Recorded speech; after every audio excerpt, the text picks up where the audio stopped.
여러분 안녕하세요. 종목의 발견 MC 박광남입니다.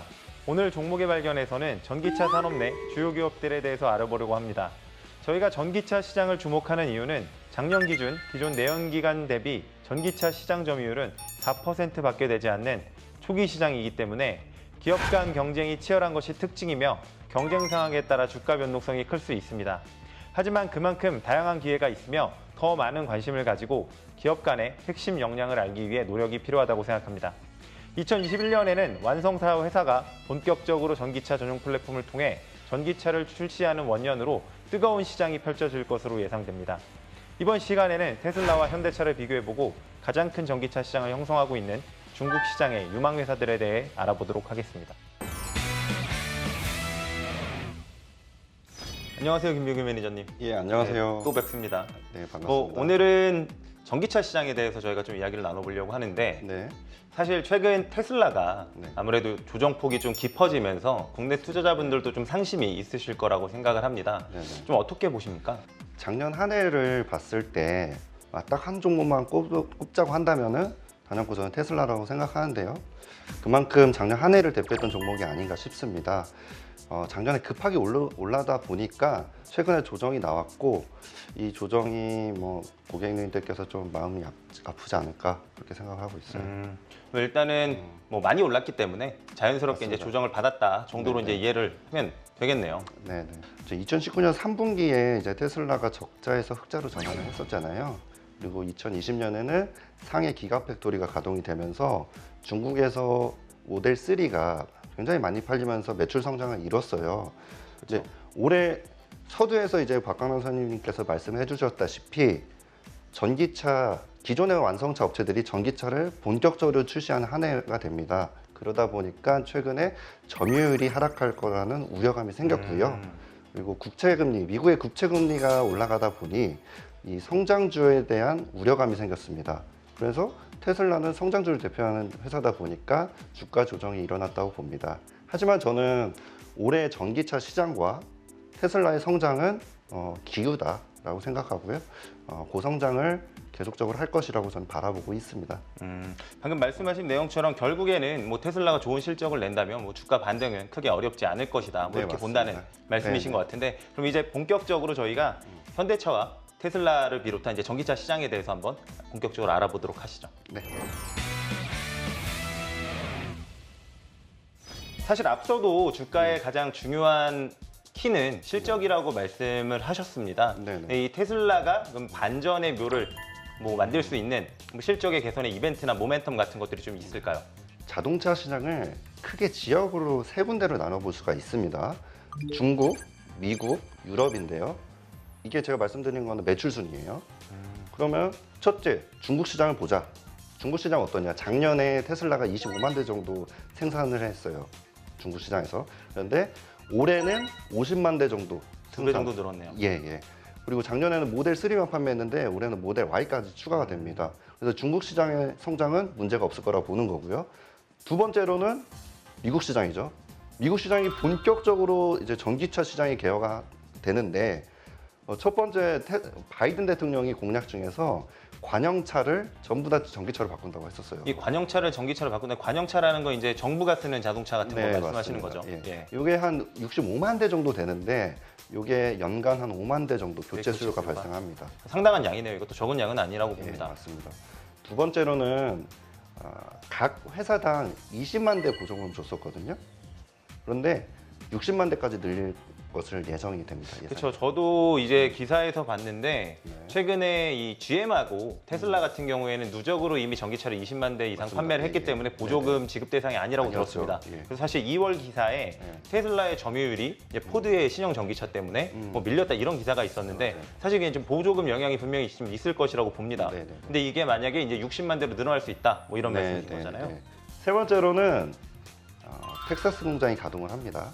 이 공장에서 생산되는 게 이제 본격적으로 상용차인 트럭, 상용 트럭이 생산이 돼요. 연말이 되면 이 시장은 기존에 완성차 3사가 장악했던 시장인데 전기차 트럭이 출시되면서 또 하나의 시장이 생긴다는 거죠. 이런 면에서 미국 시장의 전기차 점유율이 약 2% 정도 됐습니다. 중국은 7%, 유럽은 11%에 비해서 미국 시장의 전기차 점유율이 굉장히 낮았죠. 이런 호재로 인해서 미국의 전기차 시장 점유율이 늘어나고 거기에 테슬라가 톡톡히 수혜를 볼 수가 있다고 저는 생각을 하고 있습니다. 다음으로는 유럽 시장인데요. 유럽 시장에는 7월 달에 베를린 공장이 완공이 되고요. 여기에서 이제 본격적으로 테슬라의 전기차가 출시가 되는 점. 유럽 시장도 공략이 가능하다 이렇게 보는 거죠. 정리를 하자면 중국 시장에서는 신제품 출시 모멘텀이 있고요. 그다음에 두 번째 시장인 미국 같은 경우에는 이제 시작하는 시장이다. 맞습니다. 바이든 대통령 당선 이후에 정책적인 지원 플러스 전기차 시장 점유율이 2%밖에 안 된다는 건 뭐 중국의 7%나 유럽의 11% 대비해서 굉장히 낮기 때문에 이제 본격적으로 침투가 시작되면 당연히 테슬라가 수혜를 입을 것이다. 세 번째는 이 유럽 내에서의 공장이 완공이 되기 때문에 현지에서 생산된 자동차를 가성비 있게 소비자들에게 공급할 수 있다. 뭐 이 정도로 정리할 수 있을 것 같습니다. 다만 사실 저희가 서두에서 언급을 했듯이 이 완성차 업체들의 이제 신차들이 출시가 되면 아무래도 네네. 테슬라도 좀 도전을 받을 것 같은데 좀 그렇지 않겠습니까? 좀 완성차 업계는 광담선생님께서 더 잘하시기 때문에 그러면 지금부터는 제가 한번 질문을 던져보도록 하겠습니다. 아, 예. 완성차 업체 중에서는 어느 업체를 가장 유망하다고 보시는지 궁금합니다. 사실 저는 완성차 업체 중에서 네. 뭐 우리나라의 현대차를 좀 주목해야 된다고 생각을 합니다. 근데 그 현대차는 뭐 폭스바겐, 도요타가 뭐 업계 1, 2위인데 왜 굳이 현대차를 말씀하신 이유가 있을까요? 사실 현대차를 주목하는 이유에 대해서 말씀을 드리면 말씀하신 것처럼 도요타나 예. 폭스바겐이 이 전기차 시장을 제외한 완성차 시장에서는 예. 뭐 시장 점유율 1, 2위를 하고 있는 것이 네네. 맞습니다만 네네. 현대차는 다른 경쟁 회사 대비 네. 빠르게 전기차 시장에 진입을 했고 이 기존의 내연기관 자동차 기반으로 전기차 플랫폼을 만들었을 경우 효율, 효능뿐만 아니라 네네. 특히 비용 측면에서 굉장히 좀 불리한 아. 영향이 좀 있습니다. 네. 사실 그렇기 때문에 네네. 테슬라 같은 전용 순수 EV 업체들이 이 비용 측면에서도 굉장히 유리한 그림을 끌고 간 부분들이 분명히 있거든요. 네네. 사실 이 상황에서 현대차는 전용차, 전기차 전용 플랫폼을 빨리 만들어서 출시하기 때문에 저는 이 시장 내에서 분명히 경쟁력이 있다고 생각을 좀 합니다. 저는 선임님 말씀을 들어보니까 테슬라가 경쟁력이 있을 수밖에 없는 이유를 좀 말씀해 주신 것 같은데 테슬라 같은 경우는 2006년에 이미 전기차 전용 플랫폼을 만들었죠. 그러면서 오랜 기간 동안 최적화를 시키면서 다른 업체에 비해서 앞서 나갈 수 있었습니다. 예, 맞습니다. 지금 말씀하신 내용 때문에 사실은 테슬라가 굉장히 이제 높은 점유율을 유지하면서 전기차 시장을 리딩하고 있다고 네. 있는 주요한 포인트라고 말씀드릴 수 있을 것 같은데 사실 맥킨지에 따르면 이 ICE 기반이라고 하는 내연기관 차체를 기반해서 만든 네. 전기차 예. 같은 경우에 일반 그냥 순수 내연기관 자동차 대비 원가가 이미 한 12,000달러 정도 비싼 상황이라고 합니다. 예. 그렇기 때문에 이 완성차 업체에서는 이제 전용 플랫폼이 없는 완성차 업체에서 테슬라와 같이 경쟁을 하기 위해서는 기존의 내연기관 대비 적자를 보고 팔 수밖에 없는 상황이라는 거죠. 그렇기 때문에 제가 한 번 더 말씀드리면 이 전용 플랫폼이라는 거를 구축해야 되는 건 완성차 입장에서는 필수적으로 할 수밖에 없었던 이벤트였다. 테슬라가 이 시장을 주도할 수 있었던 주요한 포인트는 전용 플랫폼의 유무도 분명히 한 역할을 하거든요. 이제 현대차가 본격적으로 이걸 시도한다. 그렇기 때문에 저희가 주목을 해야 된다는 말씀을 드리는 거죠. 제가 알고 있기로 완성차 업계에서 마진율이 보통 미드 싱글 수준으로 알고 있습니다.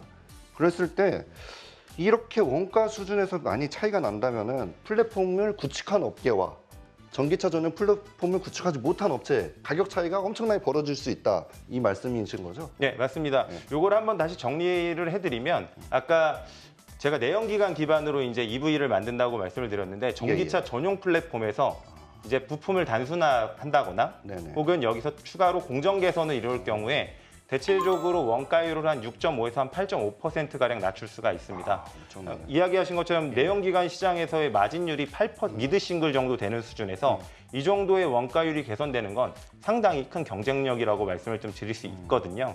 그리고 지금 글로벌리 전 세계적으로 완성차 업체에는 규제 바람이 좀 불고 있지 않습니까? 그렇죠. 예, 그 규제 바람 때문에 내연기관 자동차의 비중을 줄이고 전기차의 비중을 높여야 되는 회사의 입장에서는 네. 이 전용 플랫폼 유무에 따라서 네, 네. 어떻게 보면 기업의 존속이 달라질 수도 있다라는 생각을 합니다. 예. 그런 포인트에서 현대차는 빠르게 전기차 전용 플랫폼을 만들었기 때문에 그 부분이 저는 강점이고 그 부분을 지속적으로 주목해야 된다고 말씀을 드리는 겁니다. 작년 12월에 현대차에서 eGMP를 공개하지 않았습니까? 간단하게 스펙 좀 말씀해 주시겠어요? 네, 현대차가 작년 12월에 eGMP라는 전기차의 전용 플랫폼을 만들었습니다. 간단하게 내용을 좀 말씀을 드리면 현대차는 eGMP에 대해 모듈화, 표준화를 통해 더 높은 품질과 원가 절감을 동시에 이룰 수 있는 플랫폼이라고 소개를 했고요. 주요 특징으로는 1회 충전으로 500km 이상 주행할 수 있고 220V의 완속부터 400에서 800V의 급속과 초고속 충전 시스템을 지원해서 18분 이내에 80%, 5분 충전으로도 100km 이상을 주행할 수 있다라고 발표를 했습니다. 말씀만 들어도 스펙이 어마어마한데요. 현대차는 이 GMP를 통해서 전기차 시장을 적극적으로 공략할 것으로 보여지네요. 예, 맞습니다. 사실 올해 2월 달이죠. 네. eGMP 플랫폼을 활용해서 최초의 순수 전기차인 이제 아이오닉 5, 아이오닉 5가 이제 차량의 예약 판매를 시작을 했는데요. 네네. 사전 계약 이틀 만에 약 한 25,000대 정도 수준의 예약률을 어마어마하네요. 기록할 네. 정도로 시장에서 긍정적인 평가를 받고 있습니다. 이 올해는 확실히 저희가 업체 간의 경쟁에서 주요한 포인트로 봐야 될 것은 Q의 경쟁이라고 생각을 합니다. 추행 경쟁. 예. 왜냐하면 방금 말씀드린 것처럼 원가라는 부분은 자동차에서 굉장히 좀 중요할 수 있는 요소라고 말씀을 드린 것처럼 네네. 초기 시장을 선점을 해서 많은 생산량을 가져가는 업체일수록 그렇지 못한 기업들과의 격차가 꾸준히 벌어질 수 있다고 보기 때문에 이 부분이 하나의 포인트가 될 수 있을 것 같습니다. 지금까지 저희가 원가 절감 차원에서의 전기차 플랫폼에 대해서 좀 알아봤는데요. 그 이외에 또 다른 포인트가 관전 포인트가 있을까요? 역시 자율주행이라고 생각을 해요. 그렇죠. 자율주행이라는 부분은 전기차에서 굉장히 좀 중요한 요소인 것 같습니다. 네. 테슬라가 경쟁 업체에 비해서 가장 앞서 있는데요. 자율주행은 한 이야기 너무 많아서 다음 시간에 좀 자세하게 하도록 하고요. 기대하겠습니다. 네. 배터리를 가장 효율적으로 소비를 하는 게 자율주행 능력에서 가장 큰 메리트인데요. 저도 방금 포인트를 좀 받아서 말씀을 드리면 사실 테슬라의 뭐 자율주행 방식에 대해서는 여전히 약간 논란이 많지만 네. 이 배터리를 효율적으로 쓴다는 부분에 대해서는 아마 이견이 저도 좀 없는 것으로 알고 있습니다. 네. 포드 오토노머스 비이클의 치프 엔지니어에 따르면 이 자율주행 기능을 이제 켜고 전기차가 달리게 될 경우 네. 전력의 50% 정도를 소모한다고 합니다. 그러니까 예를 들면 저희가 전기차가 500km 간다라고 이야기하고 있지 않습니까? 근데 이제 자율주행 기능을 키면 실제로는 250km 정도밖에를 못 한다는 이야기인 거죠. 사실 그렇기 때문에도 저희가 주목하고 있는 전기차 플랫폼의 유무가 좀 굉장히 중요한 포인트라고 말씀드릴 수 있을 것 같은데요. 즉 내연기관 자동차나 HEV 혹은 PHEV와 같은 배터리가 최적화되지 못한 이제 그런 플랫폼, 일반적인 자동차의 경우에는 이 자율주행 기능을 사용하기가 좀 어렵다는 말씀을 좀 드릴 수가 있을 것 같습니다. 자율주행 시스템은 많은 전력을 필요하는데 전기차 전용 플랫폼을 갖고 있는 업체가 배터리를 효율적으로 사용할 수 있고요. 현대차 같은 경우에는 이 GMP를 통해서 전용 플랫폼을 구축했고 미래 비즈니스 측면에서 앞서 나갈 수 있다. 이 말씀이시죠? 예, 맞습니다. 준비가 돼 있다는 이야기고요. 정리 네네. 참 잘해주셨습니다. 네네. 사실 아직까지 이 자율주행 기술에 있어서 테슬라가 가장 앞선 업체라는데 이견은 없습니다만 네네. 저희는 테슬라와만 경쟁하는 게 아니기 때문에 네. 이 현대차가 전용 플랫폼을 가지고서 앞으로 시작해야 될 미래에 대해서 주목할 필요가 있다고 생각합니다. 네.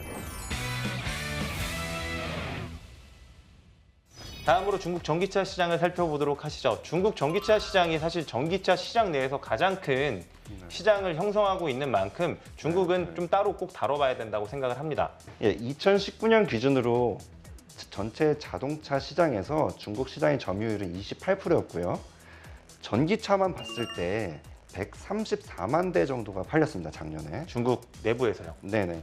단일 국가로 했을 때는 가장 큰 전기차 시장이다. 그럼 저희가 중국 전기차 시장의 규모가 단일 시장 내에서 사실 가장 크고 성장성도 좀 높을 것으로 전망이 되는데 과거 케이스를 생각해 보면 국내 이제 배터리 업체들이 네. 보조금 혜택을 못 받지 않았습니까? 그런 거 부분에 대해서 중국 시장에 대한 우려가 있을 것 같은데. 중국이 자국 산업 보호 조치를 함에 따라서 우리나라 업체들이 많이 못 들어갔던 거 사실이고, 그래서 중국 시장은 중국 기업을 위주로 봐야 된다고 생각하고 중국 시장에 자동차 회사를 주목할 필요성이 있습니다. 그럼 저희가 방금 말씀해 주신 내용처럼 중국 시장 내에서는 중국 기업을 봐야 되는데 네. 어떤 중국 기업을 봐야겠습니까? 중국의 대표 전기차 회사인 니오, 그리고 완성차 업체 중에서 대표 업체인 길리자동차, 이 두 가지 기업을 설명해 드리도록 하겠습니다. 니오 같은 경우는 2014년에 설립이 됐고요. 창업자는 리빈입니다. 중국의 앨런 머스크라고 불려요. 본인은 원하지 않지만요. 겸손하시네요. 네네. 니오라는 전기차 회사는 어떤 특징을 좀 가지고 있습니까? 니오가 장점 두 가지를 좀 말씀을 드릴 텐데요. 첫 번째로는 니오라는 회사는 텐센트가 투자한 회사입니다. 중국의 IT 공룡이죠. 자본 측면에서나 마케팅 측면에서나 앞서 나갈 수 있다는 거고요. 두 번째로는 니오가 매니아층을 형성하고 있어요. 니오도 테슬라처럼 니오데이가 있어요. 테슬라에 배터리데이 있고 니오는 니오데이가 있는데, 이 매니아층 말씀 끊어서 죄송한데 네네. 니오데이라는 거는 굉장히 좀 배터리랑 흡사하네요. 말씀하신 네네. 내용보다 저는 좀 귀에 쫑긋하고 들어오는 게 네. 그 매니아층이 있다라는 부분이 굉장히 좀 중요한 요소인 것 같습니다. 사실 테슬라 같은 경우에도 테슬람이라고 부를 정도로 테슬라를 굉장히 좀 이렇게 많이 좋아하시는 분들이 있는 걸로 알고 있습니다. 네. 말씀해 주시죠. 2017년부터 이 행사를 진행을 하고 있는데, 이때마다 전국에서 전 세계를 타고 올 정도로 매니아층이 톡톡한 이런 회사라고 보시면 되겠습니다. 다만 중국 시장을 저희가 생각을 해보면 좀 약간 무한 경쟁이라는 생각이 좀 있습니다. 최근에 샤오미도 네네. 전기차를 생산하겠다. 사실 샤오미는 휴대폰 만드는 회사지 않습니까? 맞아요. 그럴 정도로 좀 경쟁이 심화되고 있는 것 같은데 이 부분에 대해서는 좀 어떻게 보십니까? 중국은 현재 전기차 전성시대라고 해도 과언이 아닌데요. 알리바바도 한다 그러고 샤오미도 한다 그러고 바이두도 한다 그러고 대표적인 IT 기업들이 다 전기차를 한다고 나오고 있는데, 저는 니오의 투자 포인트는 배터리 수압 시스템의 강점이 있다고 생각을 합니다. 배터리 수압 시스템이요. 굉장히 좀 생소하게 들립니다. 중국에서 유일한 배터리 수압 시스템을 채택하고 있는 전기차인데요. 쉽게 말씀드리면은 예전에 핸드폰 보면은 배터리를 갈았다 꼈다, 그렇죠. 내재화되어 있는 게 아니고, 이 배터리 수압 시스템을 이용하면은 그 전기차를 충전하는 거를 3, 4분 만에 할 수가 있는 거예요. 그냥 바로 갖다 갈아 끼우면 되니까. 충전소의 급속 예. 충전 이런 게 중요한 게 아니겠습니다. 그러면 예. 중국에서 이게 저는 먹힐 거라고 보는 이유는, 중국이 1인당 GDP가 상대적으로 선진국에 비해 낮지 않습니까? 그쵸. 그러다 보니까 자기 집 안에 전기차 충전소를 보급하는 게 사실 현실적으로 좀 불가능하고, 그리고 인구도 워낙 많다 보니까 이 전기차 충전소를 보급하는데 중국이 잘은 하고 있지만 이걸 전부 다 보급하는데 오랜 시간이 걸리잖아요. 근데 그쵸. 배터리 수압 시스템을 이용하면 간단하게 해결할 수 있다는 점이 좀 장점이라고 생각하고요. 그다음에 바스라는 배터리 구독 경제 모델이 있어요. 이거는 전기차 전체 가격에서 배터리 뺀 가격만큼 판매를 합니다. 그럼 방금 말씀하신 거 다시 한번 정리를 해보자면, 니오 같은 경우에는 이제 이 배터리에 대한 구독 모델이 있는데 이 배터리 가격을 차값에서 뺀 저렴한 형태로 판매를 하고, 네. 대신에 월 구독료 형태로 네. 돈을 지불을 받고 있다, 이런 형태라는 말씀이시잖아요. 네네네네. 그렇기 때문에 소비자들의 접근이 좀 네. 쉬울 수 있다. 네네. 이것도 굉장히 좀 차별적인 포인트인 것 같습니다. 네네네. 예, 재밌는 비즈니스 네. 모델을 갖고 있네요. 수압 시스템이 또 장점이 뭐냐면은, 중국은 전기차가 30만 위안 이상의 전기차 같은 경우에는 보조금을 안 줘요. 그렇죠. 중국 보조금 이슈도 많이 네. 언급이 되고 있습니다. 근데 수압형을 채택한 모델 같은 경우는 보조금을 지급을 해줍니다. 니오 전기차가 다 30만 위안 이상이거든요. 근데 다 전부 다 보조금을 지급받을 수 있는 장점이 있습니다. 그럼 니오 같은 경우에는 비싼 전기차 프리미엄급을 만들음에도 불구하고 보조금까지 지급받을 수 있는 그런 장점이 있네요. 네네. 그리고 두 번째로 말씀드릴 종목은 길리자동차라는 회사입니다. 굉장히 좀 생소한데요. 우리나라 투자자 입장에서 길리 자동차라는 것은 저도 좀 많이 들어보지 못한 기업인 것 같습니다. 근데 저 볼보 자동차 모르시는 분들은 없을 거예요. 그렇죠. 네. 이효리 차라고 해서 네네. 제가 기억하는 볼보 자동차는 예전에 그 네네. 차 천장인가요? 이 위에 차량 열대로 올려도 무너지지 않는 안전한 차다, 이런 거 기억나거든요. 우리나라에서 요즘에 볼보 자동차 사면은 차 받는 데까지 6개월 걸려요. 6개월이요? 예, 그만큼 인기 있는 차인데 안전함의 대명사고요. 이 볼보 자동차를 인수한 게 길리 자동차의 모회사인 길리 홀딩스가 2010년에 인수를 했습니다. 그게 상당히 오래됐네요. 네네. 그리고 이 모회사 길리 홀딩스가 다임러 그룹의 최대 주주예요. 벤츠, 예, 다임러 그룹. 지분 9.7% 갖고 있죠. 생각보다 이름은 생소했지만 네. 이미 글로벌 시장에서 주요한 투자자분들께서는 네네네. 좀 주목하고 있는 회사인 것 같습니다. 이렇게 인수를 통해서 길리 자동차는 볼보 자동차와 플랫폼을 공동으로 지금 기술 개발을 하고 있습니다. 이 볼보 자동차와 기술 협약을 통해서 기술을 업그레이드 시켰고 지금은 글로벌리 경쟁할 수 있는 모델을 지금 양산해내고 있는 그런 회사라고 보시면 될 것 같아요.